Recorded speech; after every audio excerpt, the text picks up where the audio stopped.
విశ్వంలో సమతుల్యత దెబ్బతిన్నప్పుడు ఏమవుతుంది? దాన్ని కాపాడటానికి ఒక దైవిక శక్తి ఎలా ఉద్భవిస్తుంది?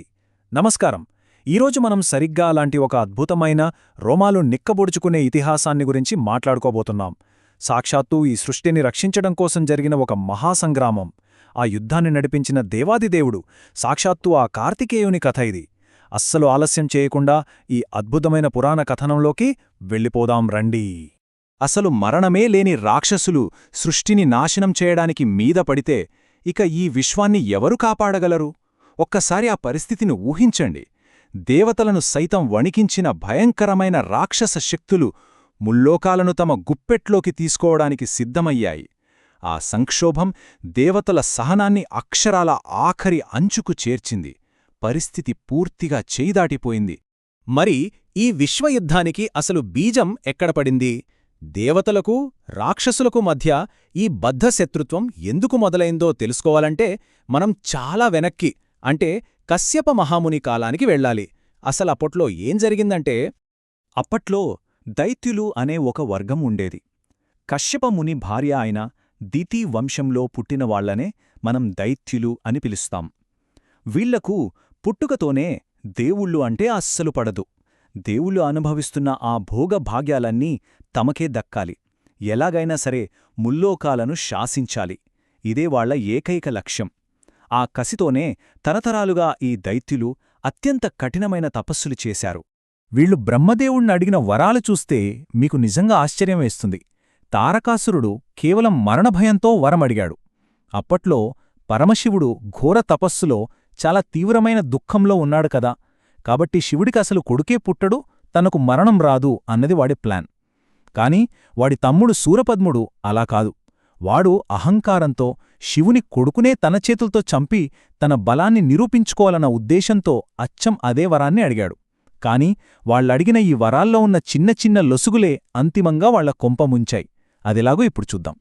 మరి ఎంతటి భయంకరమైన రాక్షసుల ముప్పు నుండి బయటపడటానికి విశ్వం ఎలా స్పందించింది? ఆ పరిష్కారం చాలా ఆసక్తికరంగా మొదలవుతుంది.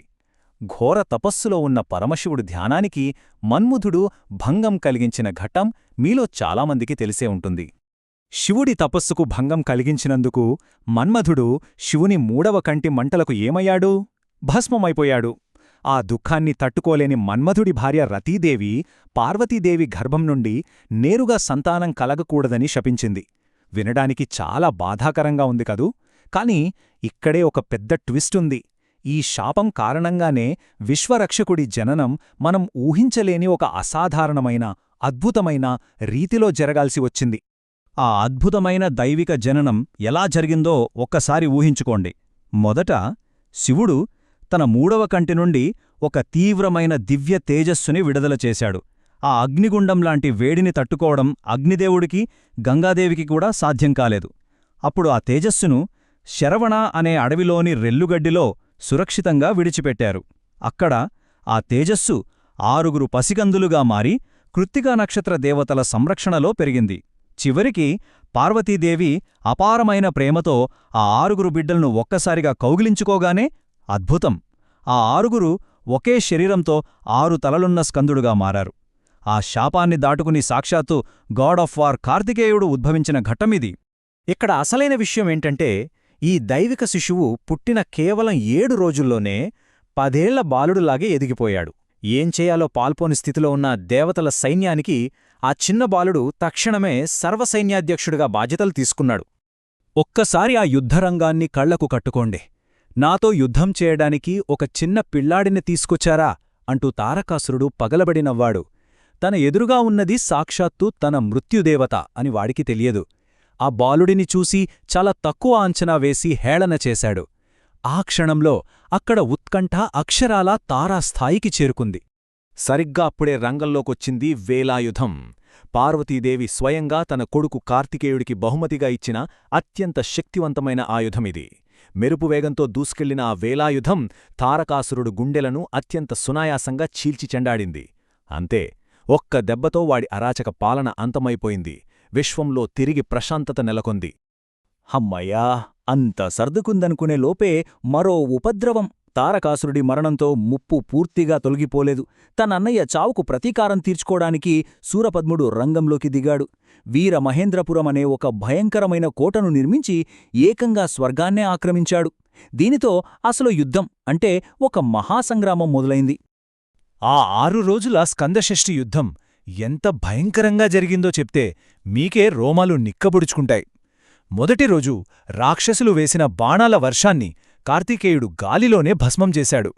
రెండవ రోజు శత్రువులు అగ్ని, విషం, చీకటి లాంటి మాయాజాలాలను సృష్టిస్తే వాటన్నింటినీ చిత్తుచిత్తుగా ఛేదించాడు. మూడవ రోజు సింహముఖమున్న భయంకరమైన సింహముఖుడిని సంహరించాడు. నాల్గవ రోజు రాక్షసులు రూపాలు మార్చుకుని మాయాచేయాలని చూస్తే తనకున్న 6 తలలతో వాళ్లను ఇట్టే పసిగట్టాడు. ఐదవ రోజు శూరపద్ముడు అతిపెద్ద మృగాలుగా పర్వతాలుగా మారినప్పటికీ ఒక్క పప్పు కూడా ఉడకలేదు. ఇక 6వ రోజు ఫైనల్గా ఒక మహా మామిడి వృక్షంగా మారిన శూరపద్ముడిపై ఆఖరి పోరాటం జరిగింది. రాక్షసుల మాయలను మన సర్వసైన్యాధ్యక్షుడు ఎంత కూల్గా ఎదుర్కొన్నాడో చూశారు కదా. అయితే ఎంతటి భయంకరమైన యుద్ధానికి ముగింపు చాలా పవిత్రంగా జరిగింది. ఆ అంతిమ విజయం ద్వారా నేటికీ మనం ఆరాధించే కార్తికేయుని శాశ్వత చిహ్నాలు ఎలా పుట్టుకొచ్చాయో ఇప్పుడు చూద్దాం. ఈ శూరసంహారం ఘట్టం చాలా అద్భుతంగా ఉంటుంది. ప్రాణభయంతో శూరపద్ముడు ఒక పెద్ద మాయా మామిడి చెట్టుగా మారిపోయి దాక్కున్నాడు.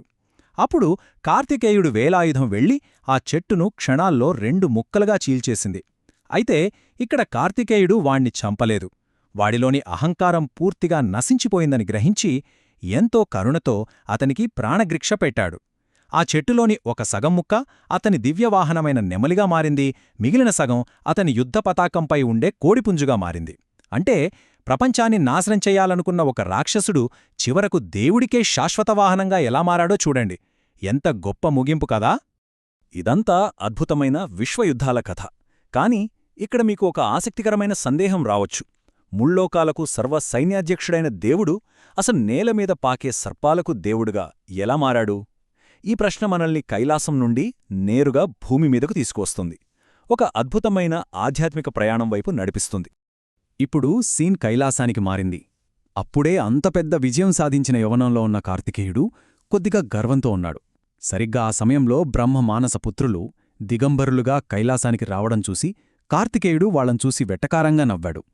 ఇదొక రకంగా చాలా పెద్ద పొరపాటు. కార్తికేయుడు చేసిన ఈ తప్పుకు తల్లి పార్వతీదేవి ఒక కఠినమైన గుణపాఠం చెప్పింది. గొప్ప జ్ఞానులను ఎప్పుడూ అవమానించకూడదు అని తీవ్రంగా మందలించింది. అంతే, తన తప్పును తెలుసుకున్న ఆ యుద్ధవీరుడు ఏమాత్రం ఆలోచించకుండా తన రాజసాన్ని వదిలేశాడు. ప్రాయశ్చిత్తం కోసం ఒక నల్లటి కాలసర్పంగా మారిపోయాడు. ముళ్లకంపల్లో మండుతున్న రాళ్ల మధ్య పాకుతూ అత్యంత కఠినమైన శిక్షను తనకు తానుగా విధించుకున్నాడు. నేలపై ప్రాకే చిన్న చిన్న జీవులు ఎంత బాధను అనుభవిస్తాయో అర్థం చేసుకోడానికి ఆయన స్వచ్ఛందంగా ఈ సర్పరూపాన్ని ఎత్తాడు.